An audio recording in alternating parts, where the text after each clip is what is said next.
In the heart of a quiet suburban neighborhood, where the scent of blooming flowers mingled with the smoky allure of summer barbecues, my life as a homeowner was about to collide with a force of nature named Emily. I'm just an ordinary guy in my late 30s, living in a modest but charming house with a sprawling backyard, perfect for the bi-weekly cookouts that had become my summer ritual. These gatherings were simple good friends, cold drinks, and the sizzle of ribs on the grill, all wrapped up before dusk. It was the kind of wholesome fun that knit our community together, or so I thought, until Emily moved in across the street. Emily wasn't just a new neighbor. She was a storm of self-righteous fury wrapped in a vegan flag. From the moment she arrived, her presence was impossible to ignore. She flooded the neighborhood's online group with daily rants, each post a sermon about her moral superiority. My wife, who kept tabs on the group, would read me snippets over breakfast, and we'd laugh it off until Emily's obsession with our barbecues turned our amusement into dread. I've got no issue with veganism, live and let live, but Emily wasn't content with her choices. She wanted to rewrite ours. It started with the stairs. Every time I fired up the grill, there she was, arms crossed, glaring from her porch like a sentinel of judgment. She'd stand there for hours, shaking her head as my guests arrived, her disapproval as thick as the smoke curling from my Weber. At first, it was almost comical, like watching a cartoon villain plot from afar. But then she made her move. After one particularly lively cookout, as my wife and I were cleaning up, Emily marched to our door and thrust a pamphlet into my hands. The cover was a nightmare graphic images of mutilated animals and cryptic warnings about animal killers. I thought it was a prank, maybe some cult propaganda, but no. It was her manifesto, a screed declaring veganism the only moral path and branding meat-eaters as murderers. That night, the pamphlet felt like a cursed artifact. I skimmed it, shuddered at its unhinged rhetoric, and tossed it out, half convinced it would hex my house if I kept it. The next few days were a gauntlet of dirty looks. Every time I stepped outside to walk our golden retriever, Buddy, Emily's eyes would bore into me. Once, as I pulled into my driveway, she yelled, "Would you eat Buddy if I grilled him for you?" The words bleak like a punch. Was she unhinged or just cruel? I decided to keep my cool, but made a mental note. One more threat, and I'd confront her. Still, I wasn't about to let her ruin my next barbecue. I told my guests to head straight to the backyard, hoping to avoid her gaze. But an hour in, as I pulled a rack of ribs off the grill, my wife whispered that Emily was out front, snapping photos of our house from the street. I stepped outside, and there she was, phone in hand, smirking. When she saw me, she pocketed it and launched into a tirade, calling us murderers who celebrated death. I tried to reason, saying we respected her choices and expected the same, but she was a brick wall. Her voice rose until I mentioned her threats about Buddy. Those could be taken seriously, I warned, hoping to snap her out of it. She scoffed and stormed off. I thought that might be the end, but Emily had other plans. At our next cookout, a knock at the door interrupted the laughter. 2 police officers stood there, faces stern, asking about disturbances in our backyard. My heart sank. Emily had called them, claiming we were torturing her by violating her human rights with our grilling. The accusation was so absurd it bordered on surreal. I showed the officers the grill, explained our side, and watched their skepticism turn to exasperation as they realized Emily's complaint was nonsense. They spoke to her, warned her about misusing police resources, and left. Emily and I locked eyes across the street. "This is your fault," she hissed, her smugness infuriating. I yelled back, calling her out for her baseless accusations, but she just turned away, unbothered. Weeks later, she struck again. This time, it wasn't even a barbecue day. I was home, minding my own business, when the same officers returned. Emily had escalated her claim, accusing me of being a murderer who couldn't hide from the law. The officers, clearly fed up, listened as I explained her vendetta. Emily, emboldened, stormed onto my porch, screaming that real cops would see my grilling as murder. It was a spectacle embarrassing for her, exhausting for me. The police issued another warning, but I was done playing nice. I posted about her harassment on the neighborhood's online forum, detailing her threats and false reports. To my surprise, Emily had already posted, painting me as a known murderer who bribed the police. Her lies were unraveling, though. Neighbors chimed in, sharing their own run-ins with her. My post got traction, and her credibility crumbled. I hoped the public shaming would end it, but Emily was relentless.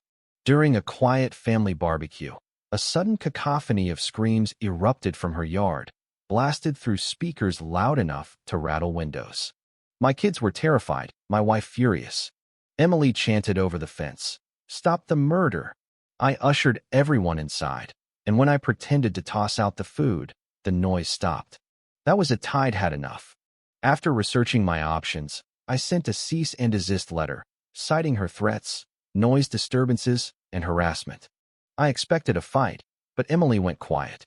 For 2 weeks, we breathed easier, planning a small barbecue for my brother's birthday. Big mistake. That afternoon, as I prepped the grill, a pounding at my front door jolted me. I rounded the corner to find Emily leading a mob, 8 people with cameras, signs plastered with slaughtered animals and my address, and a megaphone. She'd rallied a local vegan activist group, convincing them I was a serial animal killer. Emily screamed that I was a neighbor terrorist, demanding I face my crimes. The signs, the noise, the sheer audacity, it was a nightmare. My niece, only 8, sobbed at the graphic images. My elderly parents left early, shaken.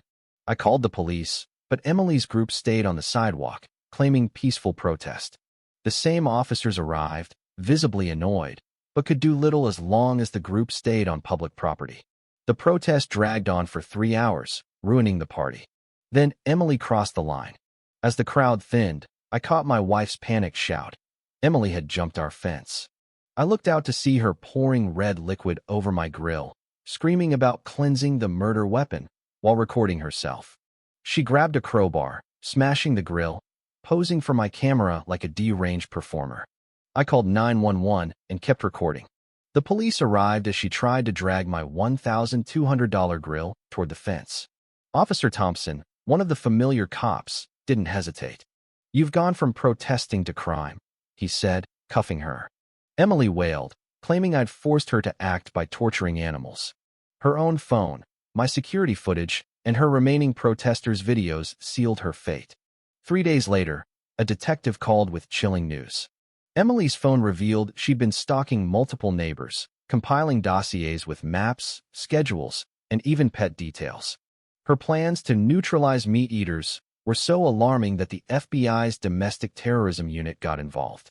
The red liquid fake blood laced with acid was meant to destroy my grill and potentially harm anyone who touched it. Emily had used fake online identities to orchestrate similar campaigns in other neighborhoods. She was charged with criminal trespass, destruction of property, harassment, stalking, terroristic threats, and criminal conspiracy.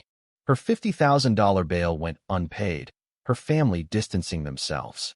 At trial, Emily represented herself, turning the courtroom into a circus. She ranted about veganism, called me a mass murderer, and ignored the judge's warnings. The prosecution's evidence security footage, her phone recordings, and her unhinged posts was damning. The jury deliberated for less than an hour, finding her guilty on all counts.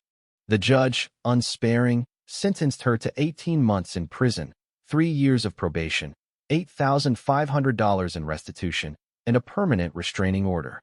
He called her actions an escalating pattern of extremist harassment that threatened public safety. Emily's courtroom meltdown, screaming about speciesist justice, required security to drag her out. Her rented house sat empty, later revealing walls plastered with photos of my family and detailed maps of our routines. The vegan group disavowed her, admitting they'd been duped. Our neighborhood reclaimed its peace, and our barbecues resumed, each one tasting sweeter knowing Emily was behind bars. My niece, once traumatized, asked for a victory barbecue to celebrate. We obliged, and it was our best yet. But the madness didn't end there. Another neighbor, James, shared his own ordeal. One morning, carrying his 1-year-old daughter and a bottle of sparkling apple juice, he was ambushed by 2 men who mistook the juice for beer. They attacked him, one snatching his daughter's car seat, the other pummeling him, shouting about drinking and driving. His phone shattered, his hand bled, and his daughter was locked in a stranger's apartment for 10 agonizing minutes. The police arrested the men, who faced felony charges assault, kidnapping, and child abuse. James settled a civil suit for $72,000, and the men were evicted. His daughter, thankfully, was unharmed. Then there's my buddy Liam, who outsmarted his power-tripping boss. When she kept scheduling meetings during his lunch hour, ignoring his protests, Liam fought back with petty genius. He joined virtual meetings with plates of spaghetti, wings, and pizza, chewing loudly on camera. When his boss snapped, he echoed her own words, "We all make sacrifices." The meetings stopped clashing with his break. These stories, Emily's crusade, James's assault, and Liam's revenge, remind me that sometimes the loudest voices belong to the most unhinged. But they also prove that standing your ground, whether with a cease and desist or a well-timed meatball, can turn the tables. As I write this, I can almost feel Emily's glare from some distant cell. Let her stew. My grill's hot, my family's happy, and the ribs are calling.